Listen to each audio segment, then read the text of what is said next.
Hey, what's up everybody? It's Spencer here. I'm really excited for today's video. If you don't know, I'm a youth pastor, and since this pandemic started, we've been doing youth group online, and this past week I have my dad on as a special guest to talk a little bit about mental health and some of the things he's learned as a pastor and through some of the people that he's helped. He's not a mental health professional by any means, but I do think that there are a lot of great gems in this interview, so check it out and let me know what you think in the comments down below. Hey everyone, welcome to Shiloh Online. It's Pastor Spencer here, and I'm so excited because tonight we are in for a treat. I have with me right now my dad, Russ Conway. I should say Pastor Russ Conway. I know you're not working at our church anymore, but you will always be Pastor Russ, I'm sure, to our audience here. And so really quickly, what we want to do is we want to have a conversation about mental health, because we're in the midst of a series about mental health called Let's Talk. And because of our story, this is a subject that we are really passionate about. And so as I introduce my dad, maybe you could just introduce yourself, share a little bit about yourself, and talk a little bit about why you're passionate about the subject of mental health.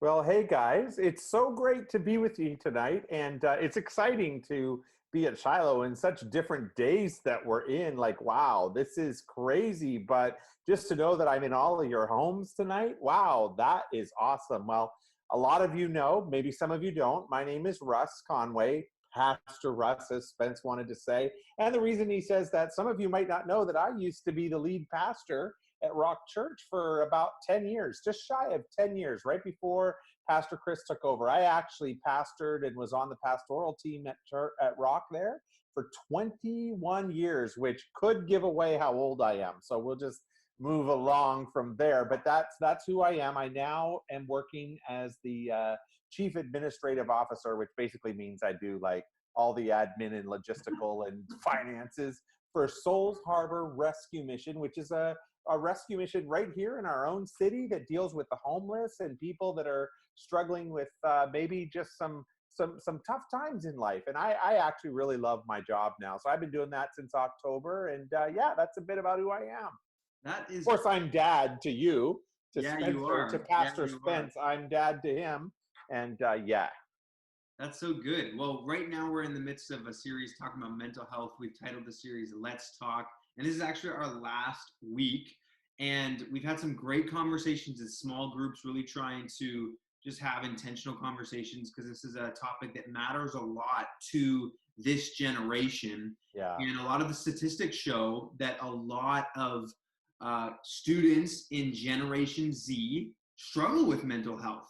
And for sure, there are students who are in our youth ministry that maybe struggle with their mental health. And even if there's students in our youth ministry that don't struggle with it, the odds are that they know someone in their small group, in the youth group, or even at school who struggles with mental health. Right. And so obviously mental health is kind of a big umbrella term. There's a lot of different aspects of mental health, but two of the struggles, I'll say, that really resonate, I think, with probably the most people are these issues of anxiety and depression. I wanted to ask you, if you were one-on-one with a young person who were to say, I struggle with anxiety or I struggle with depression, what would you say to that young person?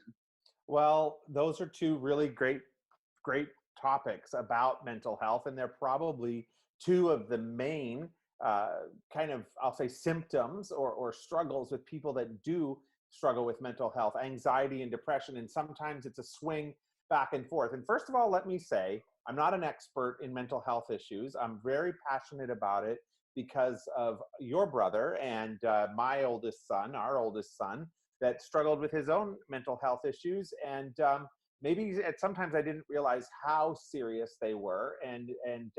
But this is what I would say. Let's start with anxiety. A lot of people have experienced panic attacks. Hey guys, maybe you're there, and maybe you've been in a situation where you can't catch your breath, or you just feel nervous or anxious, and it can seem really overwhelming.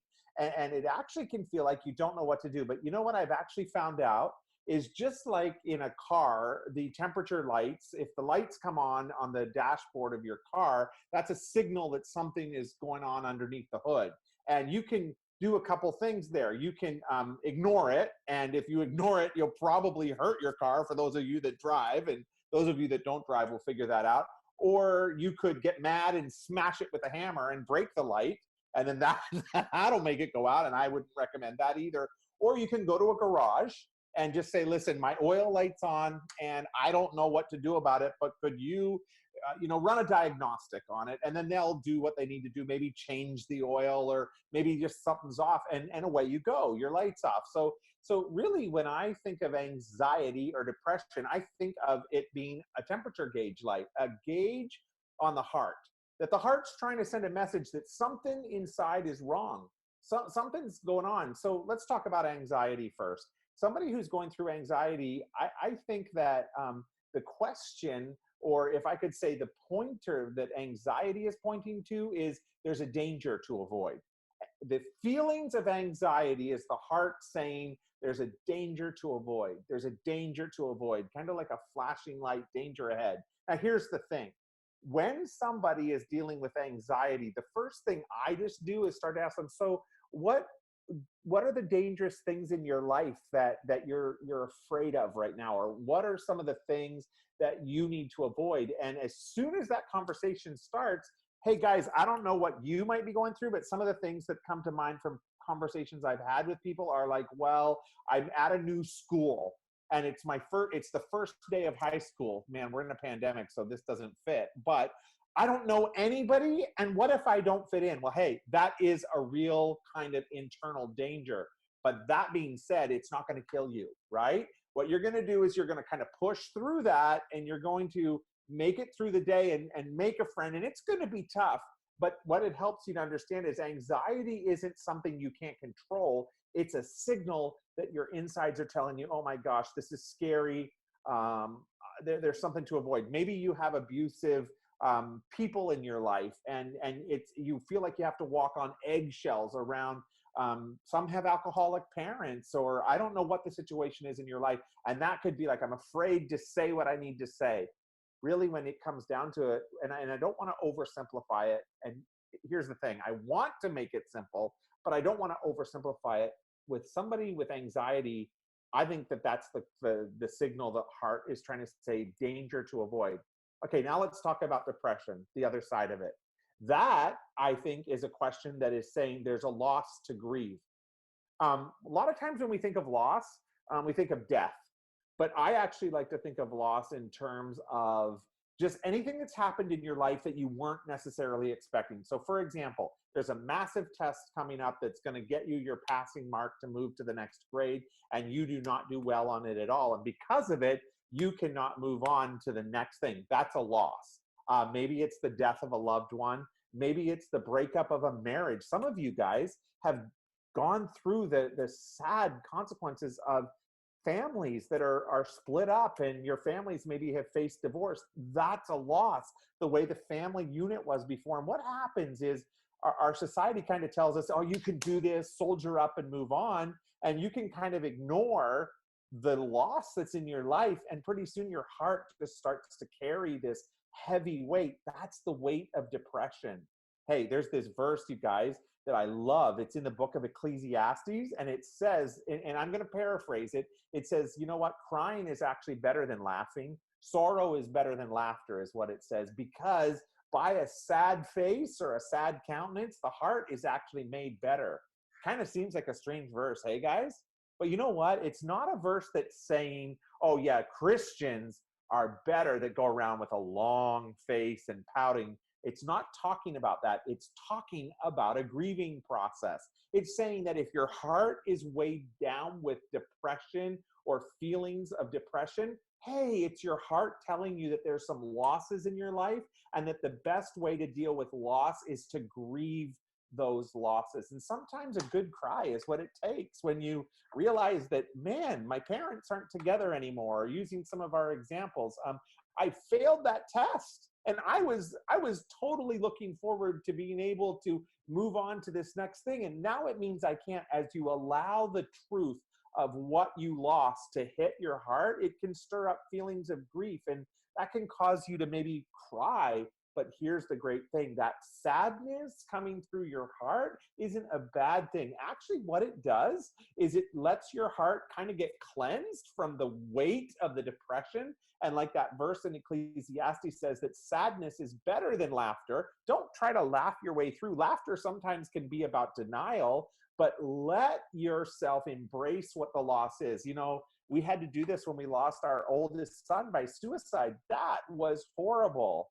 But as I faced that grief, I had to just say, man, I don't get to see him anymore. I don't get to hug him anymore. I don't get to share ice cream with him anymore. And that created a lot of feelings of loss, which led to emotion. And I'll be honest, I cried a lot.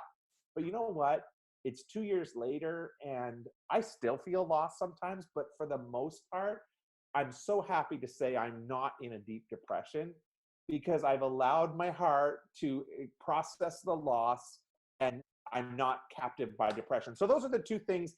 That's where I go. Those are my go-tos. And even when I was pastoring at the church, that's what I would do. If somebody said anxiety, I wanted to have a conversation with them about what are the dangers to avoid.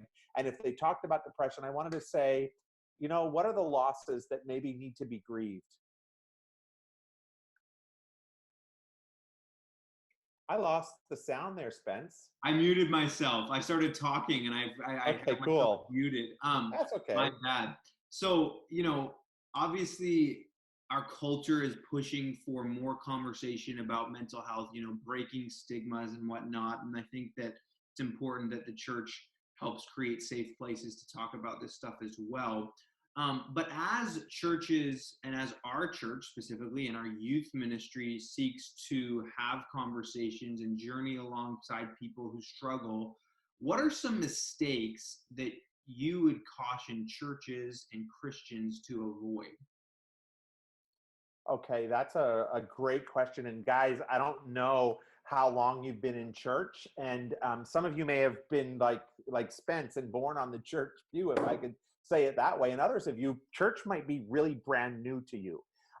In my own growing up life, I hate to say this, but there were times that church kind of felt like a place that you had to be perfect, that you had to make sure that you never said that there was anything wrong, that you, in some ways, we could say it felt like you had to put on a mask. You had to wear a super me mask. You would never talk about things you struggled with.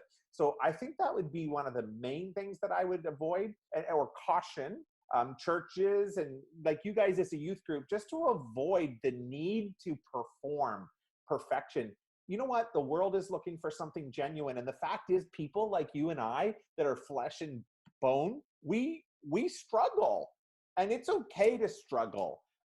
And so I think what I would do is just really caution people against an environment or a culture, if I could say, that tries to push too much superhero mentality. Like, oh, they're so great. You know, you never see them down. You always see them. Yes, joy is awesome and all that stuff is awesome. But the fact is, everyone has bad days. People struggle with issues in their lives, and it is okay.